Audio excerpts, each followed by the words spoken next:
Sa gilid ng kalsada sa C3 Road sa Caloocan City, natagpuan ang wala ng buhay at duguang katawan ng isang lalaki. May kalibre 38 baril din sa kanyang kanang kamay. Ayon sa mga pulis, 3 sachet ng hinihinalang shabu at 2 sachet ng marijuana ang narecover nila sa lalaki. Sa spot report ng Caloocan City Police, nanlaban at nakaengkwentro ng mga rumesponding pulis ang lalaki matapos umanong mang-hold up ng isang taxi driver noong August 18, 2017. Matapos mapatay ng mga pulis, inilagak sa punerarya dito sa Caloocan City ang bangkay ng lalaki. Nang mga panahong yon, hinahanap din ang 19 na taong gulang na si Carl Angelo Arnaiz ng kanyang pamilya. Sa tulong po ng Facebook kasi nag-post po nun si Ate Camille, tapos kumalat po, marami po nag-share hanggat umabot po dun sa Caloocan. Tapos may isa pong taga-Purinarya nag-chat po kay Ate Cams na kahawig daw po nung nakuha nilang bangkay noong August 18. At nang puntahan nga ng pamilya ang punerarya noong August 28, kumpirmadong si Carl ang bangkay. Naghihinagpis ang pamilya ni Carl sa kanyang sinapit. Hindi naman yan totoo kasi hindi naman marunong humawak ng baril yan. Kawawa naman yung anak ko inosente yan eh.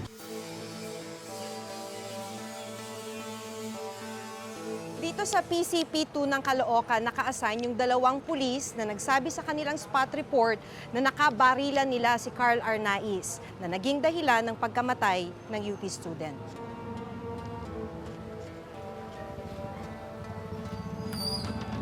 Magandang umaga po, sir. Sir, pina-follow up namin yung pagkamatay ni Carl Arnaiz. Dito na namin nalaman ang pangalan ng mga pulis na naka-enkwentro di umano ni Carl, sina PO1 Jeffrey Perez at PO1 Ricky Arquilita. Yung 2 pulis, sir, Sa Bikutan na po, no?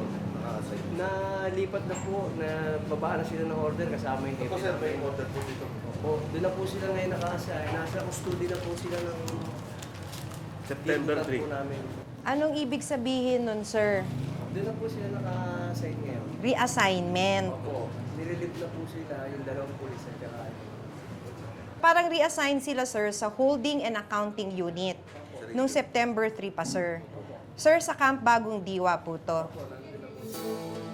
Sunod naming tinungo ang headquarters ng Caloocan City Police. At dito na nila ibinigay sa amin ang kopya ng progress report tungkol sa pagkakapatay kay Carl. Ayon sa progress report, alas 3:20 ng madaling araw nitong August 18, 2017, nang maisakay ng taxi driver na si Tomas Bagcal ang isang lalaki sa Navotas City. Nang makarating daw sila sa may C3 Road sa Caloocan, naglabas daw ng baril ang lalaki at nagdeklara ng hold-up. Pinalo pa raw ang taxi driver ng baril ng lalaki at kinuha ang kanyang wallet. Ayon pa sa report, agad daw isinumbong ng taxi driver ang pangyayari sa mga pulis na nooy nagpapatrolya. Sa pagresponde ng mga pulis, sinita daw nila ang lalaki na naglalakad sa C3 Road. Pero sa halip na huminto, binaril daw sila ng lalaki. Dito na raw sila nakipagpalitan ng putok na naging dahilan ng pagkamatay ng lalaki na kalaunan ay kinilalang si Carl Angelo Arnaiz.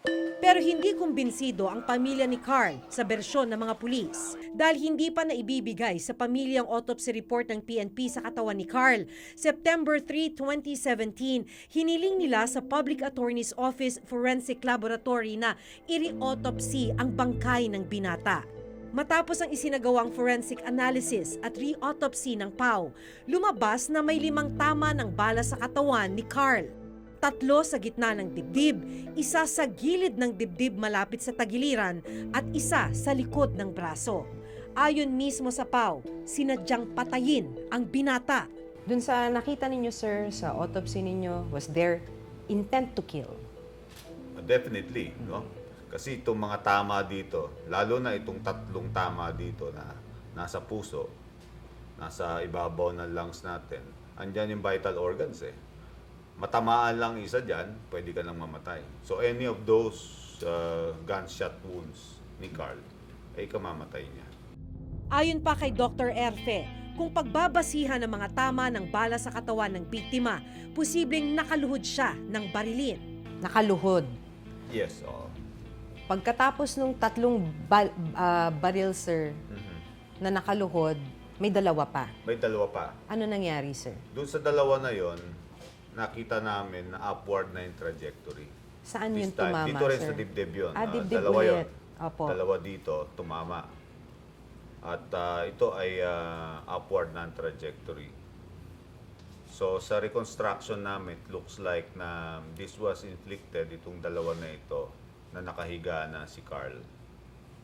So itong 5 tama na ito, sequentially, yung 3 muna ang nauna, and then yung 2 ang sumunod. Pagbagsak niya, pang-finishing yung 2 na shots na nandito.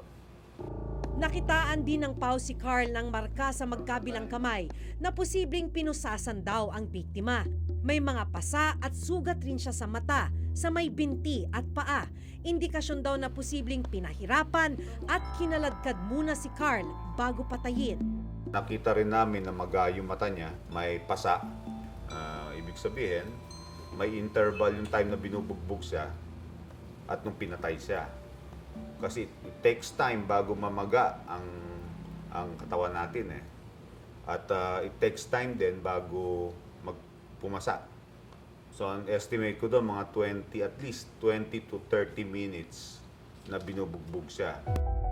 Pero sa report ng PNP, nagpositibo sa gunpowder nitrate si Carl. Pero itinanggi ng pamilya na may baril ang binata. Hindi pa ako naniniwala, ma'am. Kasi hindi pa yan nakakahawak ng baril at siguro baril-barila na hahawakan niya. Pero yung totoong baril hindi po, ma'am. Kaya hindi po totoo yun.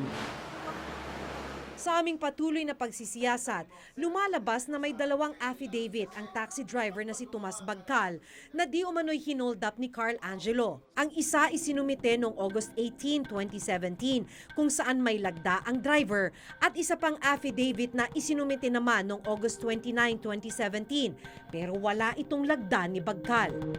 Ginawa ang ikalawang affidavit 1 araw matapos makuha ng pamilya ang bangkay sa punerarya. May mga pagkakaiba rin ang 2 affidavit. Sa unang affidavit, sinabi raw ni Bagcal na hindi niya namukhaan o nakilala si Carl Angelo. Pero sa ikalawang affidavit, idinitalya na niya ang suot ni Carl. Ang address ng driver na nasa unang affidavit, non-existent o maling address ang nakalagay. Pero posible nga, sir, na may pinagtatakpan.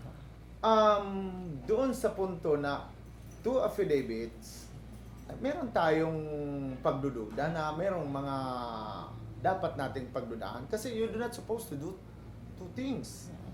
Particularly na nagkakaiba yung statement mo doon. So which is which?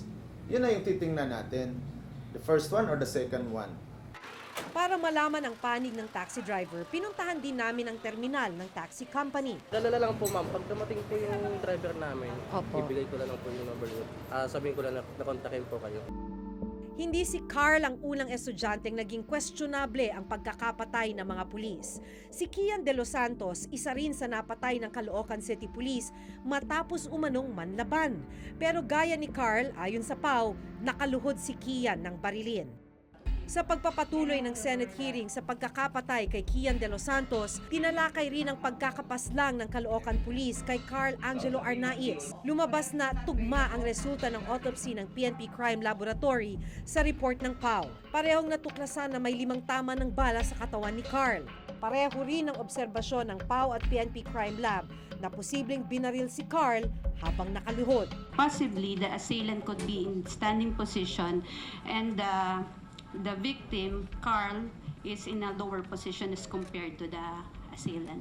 I can also consider that the position of victim is in a supine or lying position in which the back is on the ground and the face upwards. Possible. So, ma'am, is it consistent with the PAO findings that the child was actually handcuffed? Your Honor, it could be forced by a hand or possibly also could be a handcuff. Humarap rin sa Senado ang mga pulis na nakaengkwentro umano ni Carl. Pakihap naman sabihin nyo na palisi na malawak ang pagpatay. I am not PNP. Nandyan yung Lord. Nandyan si Lord. Nakikita, alam niya. I am willing to go back to Davao. Go pag ma-prove yan, Your Honor. Pero ayon sa PAO, malinaw na may pang-aabuso at labis na puwersa na naganap sa pagpatay kay Carl. Kung gusto mo lang incapacitate or to disable, dito lang naman babarilin niya at saka dito sa paa. Pero hindi dito. Sa sentro talaga. Oo, nakita namin na pinosa siya, binugbog, dinrag, saka siya pinatay. Ganito rin ang pananaw ng National Union of People's Lawyer o NUPL. Kung iisipin natin, no, parang sa ilalim ng batas sila ipinapayagan ng magdala, mag-carry ng firearms, to use force when necessary. Para bang labis-labis na actually yung pinagkakatiwala sa kanilang kapangyarihan. Hindi pa ba sapat yung kung anong meron sila? Kaya nga yung mga rogue elements na yan sa pulisya natin ay nagiging lawless elements na rin at nagiging kriminal na. Kasi gano'n nakalakas yung loob. Na-embolden sila sa ganitong klaseng sistema. Pero lumalabas na noong gabing nawala si Carl, kasama niya ang 14 na taong gulang na si Reynaldo de Guzman alias Kulot. Maging siya, hinahanap pala ng kanyang pamilya. Nangangamba na ho ako sa kanya kung saan siya naroon, kung pinatay siya, binaon siya nang walang nakakita. Hanggang isang bangkay ang natagpuan sa Gapan, Nueva Ecija.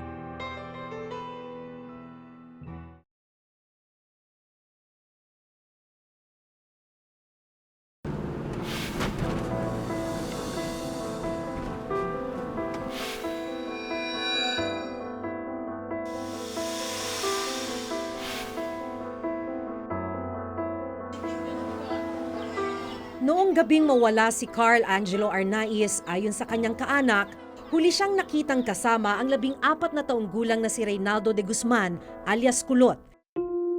Pero kalaunan, tanging ang katawan ni Carl ang natagpuan. Wala nang buhay matapos umanong manlaban sa mga pulis. Pero palaisipan sa kaanak ni Reynaldo kung nasaan siya. Nangangamba na ho ako sa kanya kung saan siya naroon, kung pinatay siya, binaon siya nang walang nakakita, o itinapon siya na walang nakakita, binugbog ng mga adik, o hawak man ng pulis kung pwede. Pakihatid na lang dito sa barangay ng Anak Pawis para manahimik na yung pag-iisip ko sa kanya. Hanggang nito lamang Martes, isang bangkay ng batang lalaki ang nakitang palutang-lutang sa isang creek sa barangay San Roque, Gapan, Nueva Ecija. Nakita ko po siya doon, palangoy-langoy sa tubig. Tapos po, nung nakita ko siya sa palangoy ng tubig, tumawag na ako ng mga tao. Sumigaw na ako. Nung pagkasigaw ko, doon na po siya napunta sa pangpang. Nung nakita ko po siya nakadapa. At nang kunin ang bangkay mula sa creek, nakabalot ng packaging tape ang ulo, nakatali ang mga paa at tadtad ng mahigit 30 saksak.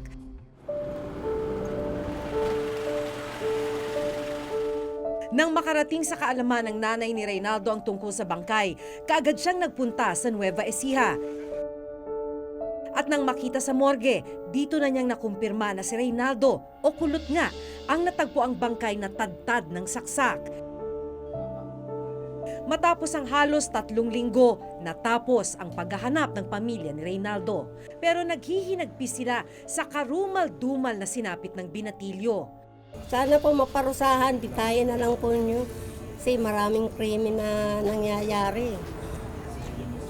Pati wala din talaga nila pinatawad. Talagang tinatad nila ng saksak. Makin mo, ang dami. Mula dito, kulang na lang, hatiin, putulin ang ulo. Tapos po sa may kanyang ari, sa hita, sa daliri. Parang gusto niyang chap-chapin. Ang ipinagtataka ng pamilya ni Reynaldo, paano siya napadpad ng Nueva Ecija at ano ang motibo ng kanyang pagkakapaslang. Matapos mapatay si Carl ng Caloocan City Police, inaasahang magbibigay linaw ang sinabing huli niyang kasama na si Reynaldo. Pero paanong maging siya natagpuan na lang na palutang-lutang sa creek, tadtad ng saksak at wala ng buhay? Lalo na't mula Cainta Rizal, aabot ng 4 hanggang 5 oras bago makarating ng Gapan, Nueva Ecija. Nitong Miyerkules hanggang Huwebes ng umaga, isinailalim ng National Bureau of Investigation o NBI sa autopsy ang bangkay ni Reynaldo. We can confirm that there was stab wounds on the body of the victim. The body was already embalmed. So understandably, the stab wounds were already modified by suturing and embalming. And again, the stab wounds were closer to each other. Sa autopsy, malalaman rin kung gaano nakatagal ang mga tinamong sugat ng binatilyo. Ang pinaka-importante dito, malaman natin kung matagal na itong pinatay or kapapatay pa lang. Kung ito ay sa ibang lugar pinatay at itinapon lang dito. Ang possibilities nito, maaaring dinukot siya kaagad, immediately na may nangyari kay Arnaiz dahil siya ang magiging vital witness kung ano yung totoong nangyari dahil may allegations na involved sa hold-up si Arnaiz pero hindi rin natin alam itong bata na to dahil ito ang companion talaga ni Arnaiz na makapagsasabi kung ano talaga nangyari. Kaya importante ang bata na to sa kaso ni Arnaiz. Gawin namin ang lahat ng magagawa namin para ma-solve ang kaso na to. Definitely, masyadong karumal-dumal na krimen to na dapat mabigyan ng kalutasan. Sa ngayon, itinuturing ang pagkamatay ni Reynaldo bilang isa na namang kaso ng homicide case under investigation. Ibig sabihin, hindi pa rin tukoy kung sino ang pumatay sa kanya. Sa tala ng PNP, mula July 1, 2016 hanggang July 15, 2017, umabot na sa 9,351 ang homicide cases under investigation sa bansa. Sa bilang na ito, 721 ang may nahuli ng suspect at may naisampa ng kaso. Sa 721 cases, 10 ang drug-related, 711 naman ang non-drug-related. Hamon ngayon sa PNP kung paano tutugunan ang mga kasong ito. Supposedly, iba-iba yung may gawa or iba-iba yung perpetrators. Pero dun sa ganong systematic style na papatayin lahat ng involved, parang nakakatakot na isipin na merong mastermind sa lahat-lahat. Wala akong inutos na patayin mo yung bata o matanda, and even the enemy on bendedness, extrajudicial killing. Of course, we do not like it. And if you're into it, I'll see to it, you go to jail. Baka ako pang babaril sa iyo.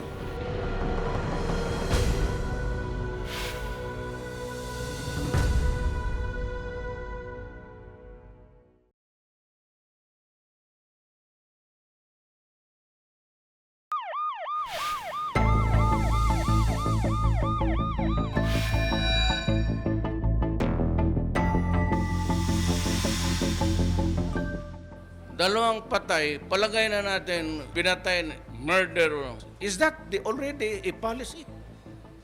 Is that the baseline of a policy? Nakagigimbal isipin kapag ang mga taga-protekta ng karapatan ng mamamayan ang nasasangkot sa pang-aabuso ng kapangyarihan. Ang tanong, ilan pang kaso ng pagpatay, gaya ng kina Kian, Reynaldo at Carl, ang dapat mangyari bago tayo gumawa ng aksyon? Hanggang sa susunod na Huwebes, ako si Maki Pulido at ito ang nakatala sa aking Reporter's Notebook.